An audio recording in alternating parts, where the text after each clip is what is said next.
இந்த கிளாஸில் ஆஸ்டிக் தைஸ் பற்றி பார்க்குறோம். முதல்ல சொன்ன மாதிரி போனி ஃபிஷஸ். போன் எண்டோஸ்கெலிட்டன் போனால் ஆயிருக்கும், அதனால இது போனி ஃபிஷ்ன்னு சொல்கிறோம். கான்ட்ரிக் தைசிஸ்லேருந்து என்னென்ன விதத்தில் இது வேறுபடுதுன்றது தெரியணும்.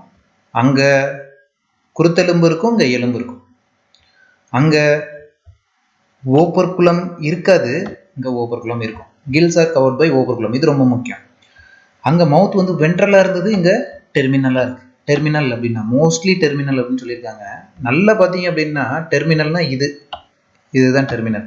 டெர்மினலில் இல்லை, வென்ட்ரல்னா இங்கே இந்த பக்கத்தில், அதாவது ஷார்க்லாம் இங்கே தான் மவுத் இருந்தது.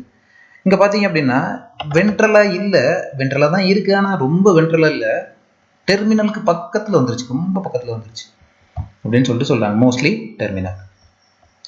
அதுக்கு அடுத்தது 4 pairs ஆஃப் கில்ஸ் தான் இருக்கும், கூட குறைய இருக்காது. கவர்ட் பை ஓப்பர்குலம், இது ரொம்ப முக்கியம். ஏர்பால் பிளாடர் அதில் கிடையாது, இதில் இருக்குது. அதனால மிதக்கும் தன்மை இதுக்கு உண்டு. இது ரிப்பீட்டட் பாயிண்ட், நான் போன கிளாஸ்லேயே உங்களுக்கு சொல்லிட்டேன். ஹார்ட்ன்றது என்ன இருக்கும் எப்படி இருக்கும்னு சொல்லி மீனில் பார்த்தாச்சு. 2 சேம்பர் தான், ஆரிக்கல் 1 வென்ட்ரிக்கல் 1. கோல்டு பிளட்டடு போதுமான அளவு போன கிளாஸ்லேயே இப்போ பேசியாச்சு, அதனால் நான் உங்களை போர் அடிக்க விரும்பலை. செக்ஸஸ் ஆர் செப்பரேட்டட்ன்றது தெரியும், ஃபெர்டிலைசேஷன் என்னன்னு தெரியும். யூஸ்வலி எக்ஸ்டர்னல், தேர் மோஸ்ட்லி ஓவி பேரஸ்.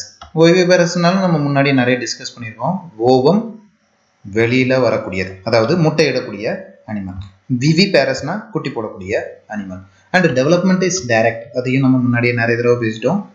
முட்டை பொரிச்சிச்சு அப்படின்னா குஞ்சை பார்த்தோம் அப்படின்னா தாய் மாதிரியே இருக்கும், இல்லை தந்தை மாதிரி இருக்கும், ஆனால் ரொம்ப சின்னதாக இருக்கும், அவ்வளோதான்.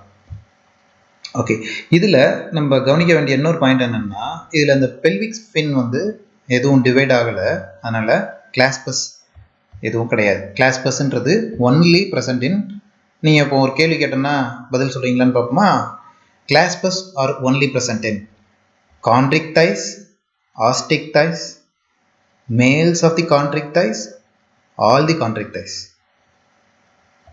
ஓகே, இதுக்கு நீங்கள் பதில் சொல்லிட்டீங்கன்னா நீங்கள் நல்லா கவனிச்சிருக்கீங்க அப்படின்ட்டு அர்த்தம்.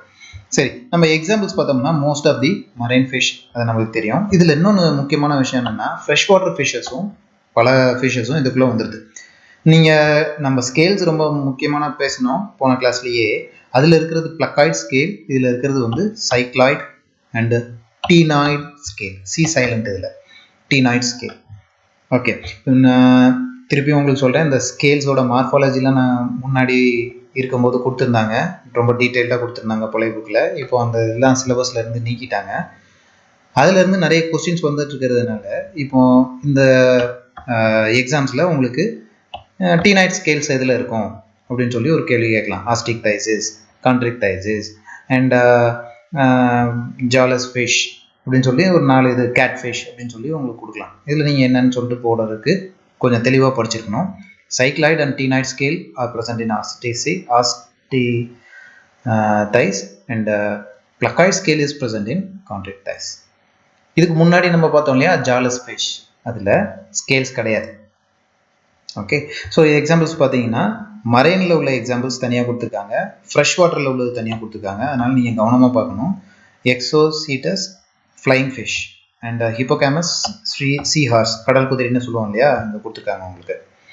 இதுக்கு அடுத்தது இதில் ரொம்ப முக்கியம் கட்லா அண்ட் லேபியோரோஹிட்டா. லேபியோரோஹிட்டா அப்படின்றது இதோட பேர். சாதாரணமாக நம்ம ரோகுன்னு சொல்லுவோம், கெட்லான்னு பேர். அதை நம்ம கட்லான்னு சாதாரணமாக சொல்லுவோம்.